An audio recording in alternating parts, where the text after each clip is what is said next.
Welcome, everybody, to the latest edition of the Bullpen with Adam the Bull. My voice is squeaking. What is happening? I'm like Peter Brady going through puberty at 50. What am I? 50. I don't even know how old I am. I'm 53. I'm not 13. I'm 53. The latest episode of the ultimate. Man, I don't even know what show I'm doing anymore. The Bullpen with Adam the Bull. You're watching Adam the Bull on the BetRivers Network. What a mess. Pull it together, will you? Lot to get on this latest edition of the Bullpen. Brought to you by BetRivers. If you're not using the BetRivers app, what are you doing? I got another parlay coming your way Tuesday. My parlay flopped on Friday. I apologize.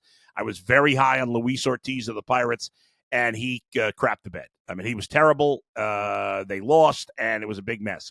So we'll look to bounce back on tomorrow's parlay. But preseason football is here. Futures odds on the NFL in terms of win totals and a whole lot more. Also the Olympics and tennis, of course.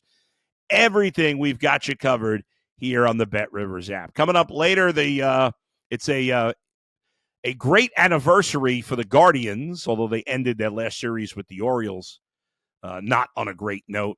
But we begin with the Cleveland Browns, who are just about to get started. Obviously, they've wrapped things up at Greenbrier, and now it's time for the Browns to come back to Berea and get ready for their first preseason game. The Browns' first preseason game will be 5 days from today when they play the Green Bay Packers right here in Cleveland at a 4:25 start. They'll play the Packers at home. A week after that, the Vikings at home. And then, insanely, they play the Seahawks in the final preseason game at a 10 o'clock Eastern start. Why? I have no idea. What terrible scheduling by the NFL to make, I mean, even though Cleveland's not on the East Coast, we're close enough to make the Browns play. And I know, you got 2 weeks before the season starts, but still, that's kind of stupid to make our fans have to watch a 10 o'clock Eastern game in the final preseason game. But it is what it is. So first preseason game right around the corner after the Hall of Fame game last week. And the question is, heading into this first preseason game, how much, if at all, will we see of some of the Browns starting players? We saw their last practice. Deshaun Watson got a breather after he'd been practicing a number of days in a row. It does appear that he's very much on track to be 100% to start the season. But, and I guess when you look at what to do for Deshaun Watson in the preseason, you're always weighing risk versus reward. A lot of Deshaun Watson's struggles over the last 2 years have probably been tied, and we don't know this for certainty, but have probably been tied into the fact that he is rusty because he hasn't played a lot of football. He's played 11 full football games in the last 3 seasons out of a possible 51. That's about 20%, not to mention all the time he's missed in terms of practice, potentially preseason, off-season activities, the injuries and suspension, but mostly injuries have played well, I shouldn't say mostly injuries because the first year it was him holding out. It's still in Houston. The second year it was more suspension, and then this past season it was injury. So there's been 3 different reasons or 3 biggest factors in each of the 3 seasons that he has either not played or played very little. And now, as he tries to get his career back on track, this season, a season where the Browns are capable, with him playing well, of winning a Super Bowl. I was about to say World Series. We once again ask the question, will he be rusty? Will he stay healthy? You never know to that one, and that's a fair question to ask of any quarterback that's had multiple injuries, including in this division in Cincinnati and Pittsburgh. Not really Pittsburgh, but Baltimore. Because Lamar Jackson, even though he was healthy last year, has had a number of injuries the last 3 seasons. Joe Burrow has ended 2 seasons on the injured list, or injured reserve. So it's a fair question to ask about those quarterbacks as well. The difference is that over the last 3 years, when Lamar Jackson and Joe Burrow have been healthy, they've played great football. When in those rare moments that Deshaun Watson has been healthy and on the field, he has not played great football. But we have seen him play great football before that. Is that still there? I think so. A lot of this goes to the rust, which we talked about because he hasn't played, but also the mental hurdles that he has to get over. that maybe he still hasn't, maybe he has. We're not inside his head. We don't know. And whenever you deal with adversity in life, whether you bring it on yourself or not, there's still mental hurdles that you have to get over. It's something that was ignored by all of us, certainly myself included. And that's something that he's looking square in the eye right now. Only he knows that. And it's not, nothing he could say is going to, he could talk himself into anything. We don't know down deep has he gotten over the mental hurdles that he's having to deal with. Because you would think when you look at Deshaun Watson, not even being 30 years old yet, that there's no reason from a physical standpoint that he can't still play at an elite level. Deshaun Watson will turn 29 right as the season starts next month. He is in the prime of his career. He is still an excellent athlete. There's no reason he shouldn't be playing at the high level, the highest of levels that we saw him play in Houston. And I know it's easy at this point for people to roll their eyes when we mention how he played in Houston or be frustrated or say, shut up, Adam, I don't care. He hasn't played that way here. Or you might be the opposite, saying, he's played better than you're giving him credit for. No, he's not. But he can. I haven't given up on Deshaun Watson yet. I know some people have. I think most people have not. But he's got to find internally what made him that player he was. He's got the talent. He's got the skills. He's got the athleticism. But he's got to find the rest of it. The attitude, the mental energy that it takes to be a great quarterback in the NFL, the clearance of mind. Being a quarterback in the NFL is as hard as anything there is to do in sports. And so any distractions can take you away. And you look at the differences between the great quarterbacks and the good quarterbacks and the good quarterbacks and the average quarterbacks and the average quarterbacks and the backups is not a lot. It's reading that defense a half a second quicker, making that decision a half a second quicker. This could be the difference between completing 72% of your passes and 58%. It really can. Everything is in milliseconds. The differences, the ability to get out of the pocket, all these things. And Deshaun Watson has to be clear of mind. He has to be over his mental hurdles. At the very least, he's got to be able to I'm going to try to spit out this word without screwing it up. Compartmentalize during the games if he's going to get back to that guy. And that guy was confident. That guy was cocky in a good way. That guy was a superstar. That guy, when he last played for the Houston Texans, I personally thought was the second best quarterback in the league. I can't believe that guy's completely gone when he's still in his 20s. And if that guy comes back, we don't need to make excuses for him, folks.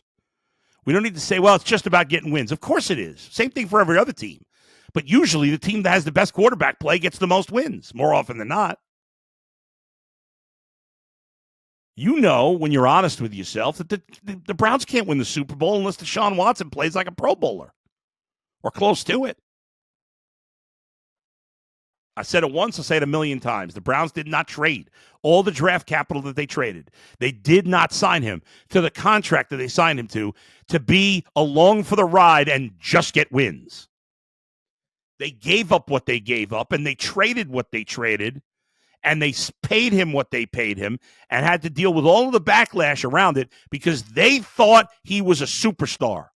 They had an average quarterback. They had an along-for-the-ride guy in Baker Mayfield, who was going to play in the league for a number of years probably as a serviceable quarterback who will sometimes get to the playoffs, maybe every few years will win a playoff game and won't go any further than that.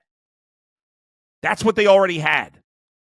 They traded for Deshaun Watson because they wanted better. We can't now pretend that we don't expect better from Deshaun Watson. I expect him to be a superstar, at the very least a borderline Pro Bowler, at the very least. And anything short of that is unacceptable. Now, you tell me they win a Super Bowl with him being below that? Okay, so be it. I think the odds of that are very slim. Almost nothing. Not in this NFL, not in this AFC, with a laundry list of quarterbacks that we know are going to be fantastic if they're healthy. But Deshaun Watson still has the talent. Now, can he put it all together again on the field? It's got to happen this year. He's got the talent around him. Heck, we're now talking about Brandon Aiyuk. There's rumblings that Brandon Aiyuk could be traded here. The Browns already are spending more money than any other team on offense. They have an excellent offensive line. They have a good wide receiving core led by a stud in Amari Cooper. They have a very good tight end, a nice backfield group, hopefully with Nick Chubb, who I drafted in the 12th round of my 11th round. I don't know, 11th or 12th round of my dynasty league, because I believe Nick Chubb is still going to be good. So I took him in the 11th or 12th round of my dynasty league, my brand new one. I believe in you, Nick. How can you not?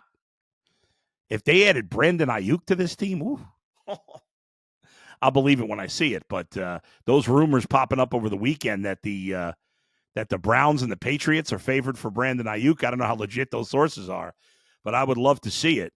I'm sure if you're Brandon Aiyuk, I'm sure you'd much rather go to the Browns than the Patriots. The Patriots stink. Why would you want to go there? I get it. Guys want to get paid, but you still want to win, too. You're going from the Niners, who might be the best team in football or one of the best teams, the Browns are a contender. Patriots might be the worst team in football this year. So if these rumors are actually true, you got to think the Browns have a decent shot. We'll see. Hey, we know that the Browns are an extremely aggressive front office. And if they could get Brandon Aiyuk now, I don't know what they're giving up. I almost don't care, because if you get, and it seems weird that they would trade for Brandon Aiyuk, but only because they just paid Jerry Jeudy. But I get, because Jerry Jeudy, you just paid him, and now he's your third receiver. Now, I get it. If they traded for Aiyuk and signed him to extension, then Amari Cooper's gone after this year. And he's older, so I understand that if that happens, and it would make sense. But for 1 year, at least, you'd have Cooper and Aiyuk with Jeudy as your 3, and David Njoku, and at some point this year, Nick Chubb. Ooh. There is, for so many years, we talked about the Cleveland Browns being a dumpster fire. For so many years, we talked about the Browns having no talent worth signing, or they had Joe Thomas and Joe Hayden and one or two other players, but now they got a lot of guys. If they get, my man G. Bush always talks about Operation Stockpile. We referenced it again when it came to the Guardians at the trade deadline. They made some moves, but it was certainly not a stockpile. This would be a good fit in Operation Stockpile if the Browns went out and got Brandon Aiyuk. That would be a massive. I almost don't care what they would give up. And I don't even know how believable, again, these rumors are. But if this did actually take place, what a coup that would be for the Browns. I mean, I can't even. Now you have 2 legitimate number 1 wide receivers. Now, not top 5, not even top 10, but you have 2 guys between 10 and 15. Woo. With Jerry Jeudy, who has a 3rd receiver, now, there's no pressure on him. He's the 4th or 5th option in the offense. So that would put the Browns in just incredible shape. They're already in good shape with the talent they have, but to add Brandon Aiyuk would just be mind-blowing. One other thing I wanted to hit on the Browns, there's been a lot of talk about the stadium situation, whether the Browns will renovate the current stadium in its current location downtown, whether there's the possibility of a new stadium in downtown Cleveland, or what seems like the most likely scenario, the Browns moving to Brook Park. For those who don't know the area, if you're a Browns fan, I know we have a lot of Browns fans that watch, and maybe you're not from Cleveland, because and I know some people might say, wow, how could they not be from Cleveland?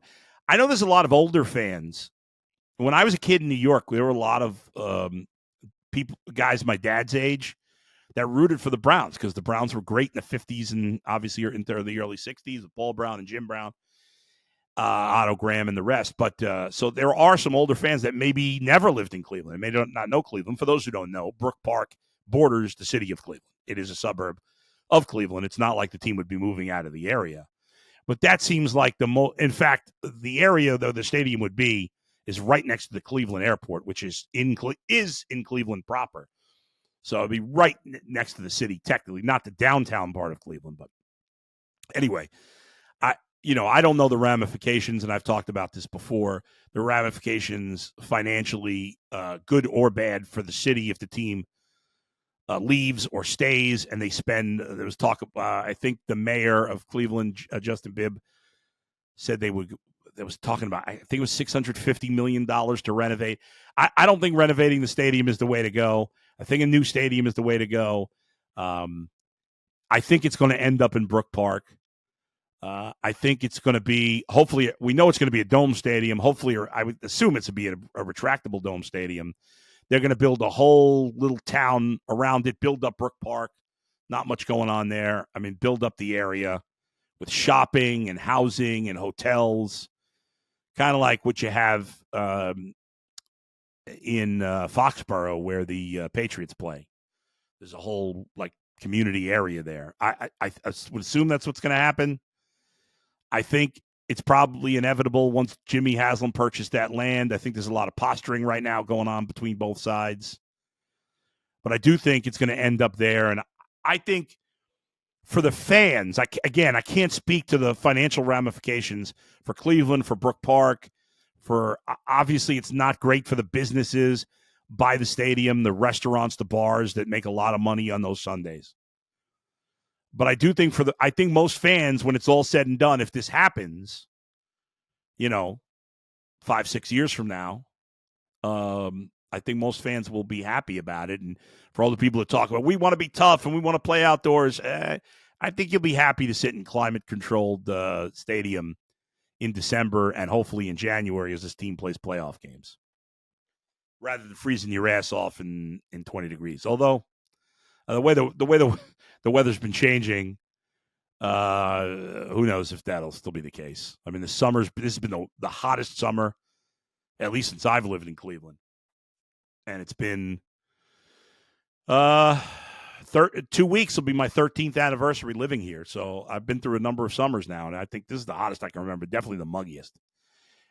That was the thing about New York. It was always muggy in the summer. And here, I feel like it's not that muggy in the summer usually, but I don't even remember the last day that wasn't muggy and very humid. Anyway, all right, that's it for the Browns for now. Let's talk about the Guardians. Guardians dropped the final 2 against the Orioles over the weekend after winning the first 2 games of that series. Good news is they've scored at least 4 runs in 6 straight games, which is nice. So the Bats, even the games they lost, I mean, they scored 9 runs in those 2 games. Not great pitching the last 2 days. Joey Cantillo got sent back down after his start on Saturday. Gavin Williams and Zach and Meisel and I talked about this in the Ultimate Cleveland Guardian show. Gavin Williams is he just started pitching, remember. He missed the first 3 months of the season. He's only made 7 starts so far, and he's been up and down. His last start was fantastic. The strikeouts have been there. The last 3 starts, he's pitched 15 innings, has 25 strikeouts. That's pretty impressive. And the 2 starts before this against the Tigers were pretty solid, but that's a not great lineup. Be fair about that. Against this Orioles team that has a great lineup, he gave up 8 hits, 10 base runners, 2 homers, and 6 runs. You have the 8 strikeouts. I get it. His command within the game has fluctuated. The walk total's too high. He's giving up over 3 walks per 9 innings.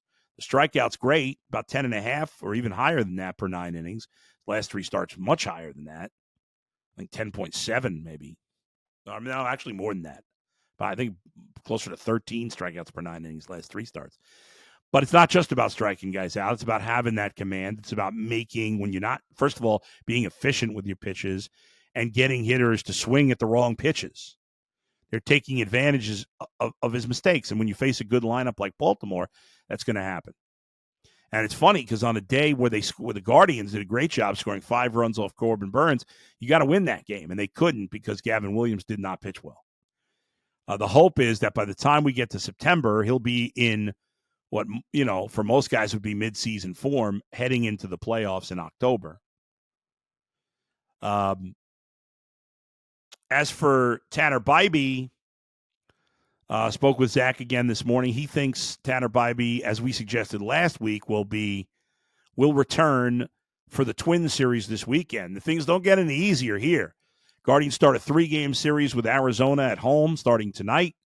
They have a day off Thursday, and then they play 4 games in 3 days, including a Friday doubleheader in Minnesota, which will be a huge series next weekend. So that'll be really exciting. We'll see. We'll see. We'll have Gavin Williams in that series.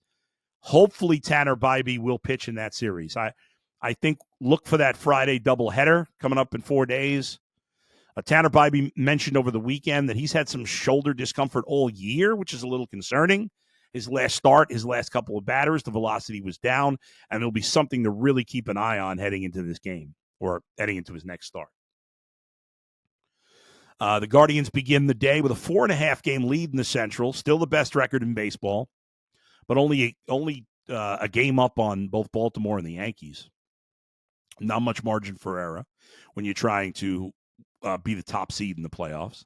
The Twins and Royals would both be in the playoffs if the season started today as the second and third wild card teams. As I said, the Guardians have a 4.5-game lead, 4 in the loss column over Minnesota. They have a 5-game lead, 6 in the loss column against Kansas City. Not only you have to watch out, not only battling with Baltimore and the Yankees for the best record in the league, but this division's not over because Minnesota and Kansas City are not going away. Both have won 7 of 10. Minnesota's won 4 in a row. And they're both playing very well. Twins 14 games over, the Royals 13 games over. They are legit contenders. I still think in the end the Guardians will win the division, but it's definitely not over. And if they can't right the ship here at starting pitching, we'll see. As I said, I didn't say it yet. Tonight, Logan Allen's going to come back up from the minors and make a start. Tristan McKenzie has struggled, although I did see Chris Ossenheimer say he saw McKenzie might have been in town. So I don't know if the Guardians are making a variety of moves. Maybe McKenzie's around in case Bybee can't go again. But Logan Allen's getting called up tonight to make the start, and he'll face Zach Allen, who's really good. It'll be Ben Lively against what's his name for Arizona's coming off the injured list. I can't think of it. I'll have to bring up the Diamondbacks depth chart. They have a veteran pitcher who's been hurt all year, and he's coming off the IL to make the start. Now I got to look it up. Let's see. Eduardo Rodriguez. Yeah, the veteran lefty. So he'll come off the IL to pitch against Lively tomorrow, and then the Wednesday matinee getaway game is Carrasco and Brandon Faught. Brandon Faught is how you pronounce the name. I always want to say Fat because it's spelled Pfaadt, but it's Brandon Faught. Before they go to Minnesota, Joey Cantillo's listed as the starter for the first game of the doubleheader, but I don't know that that'll be the case.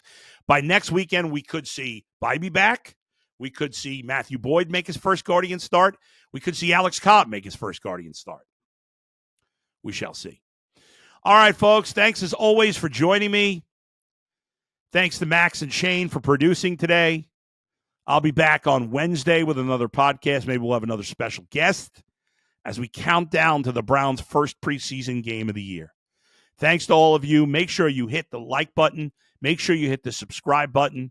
I really appreciate it. We're closing in on 5,000 subscribers to the podcast. We're approaching the 1-year anniversary of this podcast being available on YouTube, and we're approaching 5,000 subscribers to the podcast on YouTube. So hopefully I'd like to get to 5,000 before the anniversary in a few weeks. Thanks as always for joining me. We'll talk to you next time. Where else but right here in the Bullpen with Adam the Bull, brought to you by BetRivers. See you, everybody.